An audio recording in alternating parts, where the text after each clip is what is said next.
Selamat pagi semuanya. Nama saya Fridolin Yonggi Pratama. NIM D11111181016. Di sini saya akan menjelaskan tentang pembuatan laporan K3 konstruksi. Baiklah, kita akan masuk ke penjelasannya, yaitu penjelasan tentang pembuatan laporan K3 konstruksi. Baiklah, di sini ada 5 macam laporan K3 konstruksi. Yang pertama ada report head office, kemudian ada report owner, kemudian ada report P2K3, ada report Sudinaker Trans, dan annual report. Kita masuk ke penjelasannya. Pertama-tama yaitu report head office. Laporan ini dibagi menjadi 2 indikator, yaitu lead indikator dan lag indikator. Lead indikator merupakan pengukuran yang mengindikasikan hal yang akan terjadi untuk mendapatkan kinerja pencegahan kecelakaan atau cemaran. Lead indikator memiliki 22 komponen, yaitu safety induction implementation, Golden Rules Implementation, CPOX Book Socialization, GSA, dan Permit to Work Implementation, Tools Book Meeting Implementation, Fatigue Test Implementation, dan bisa teman-teman baca sendiri sampai nomor 22. Kita lanjut ke selanjutnya adalah lag indikator. Lag indikator ini orientasi pada hasil akhir, dapat diukur dengan mudah namun sulit untuk dilakukan perbaikan atau diintervensi. Pada dasarnya, lag indikator digunakan sebagai pengukuran untuk mengindikasikan kemajuan berdasarkan kepatuhan pada peraturan HSE. Adapun beberapa komponen yang terdapat dalam lag indikator, yaitu lag indikator pada umumnya terdiri dari 6 komponen. Yang pertama, incident statistic. Yang kedua ada site risk assessment. Kemudian ada workplace safety program. Kemudian ada innovation or improvement. Kemudian ada service level agreement. Dan yang terakhir, summary lag indicator achievement. Kemudian kita masuk ke bagian report owner, di mana report owner merupakan report yang dilaksanakan oleh main contractor atau kontraktor pertama atau utama kepada pihak pemilik tentang kegiatan SHE sesuai dengan permintaan.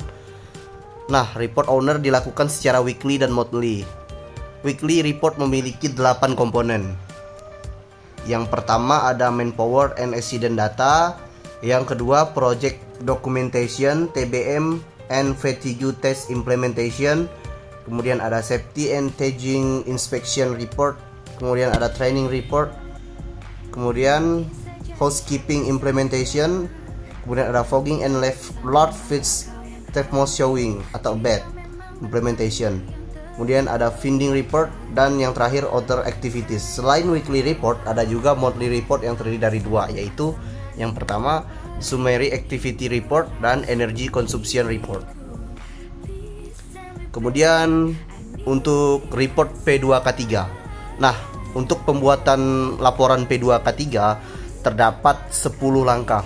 Yang pertama, siapkan salinan pengesahan P2K3 terlebih dahulu. Yang kedua, siapkan cover laporan P2K3. Kemudian di bagian kepala laporan atau KOP diisi dengan nama organisasi, alamat, serta bagian lain yang perlu diisi. Yang keempat, di bagian A atau di bagian data umum organisasi diisi dengan profil organisasi sesuai dengan data yang diminta. Di bagian B atau data K3 diisi dengan jenis dan jumlah masing-masing personil, baik personil K3 atau unit lain selain P2K3. Kemudian yang keenam, di bagian C, kegiatan K3 diisi dengan berbagai macam program P2K3 dan program K3 yang telah dilakukan oleh organisasi. Kemudian yang selanjutnya, di bagian hambatan dan saran, isilah dengan hambatan-hambatan terkait dengan K3 yang ditemui di organisasi dan juga saran-saran baik kepada pengurus ataupun kepada desnaker. Kemudian yang ke-8, sahkan laporan dengan tanda tangan ketua P2K3 dan sekretaris P2K3. Untuk yang ke-9, laporan P2K3 dijilid dengan rapi.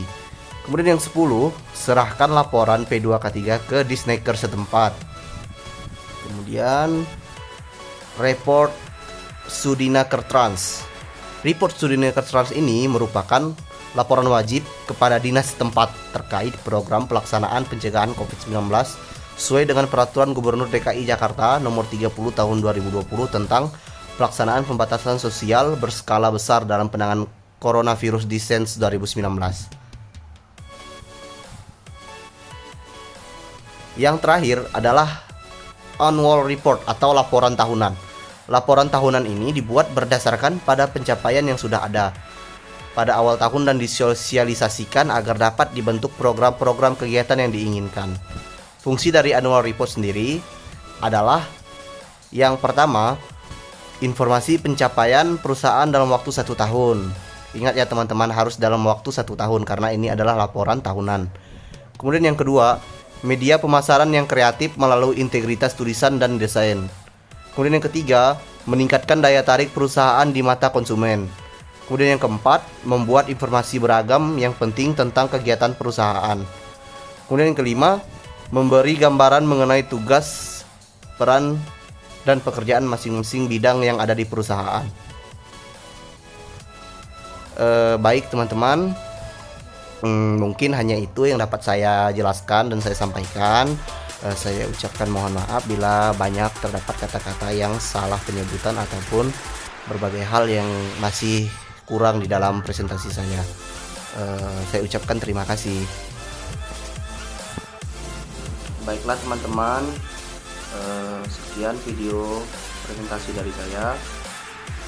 Saya mohon maaf jika banyak kekurangan di dalam video presentasi saya, dan saya ucapkan terima kasih. Selamat pagi.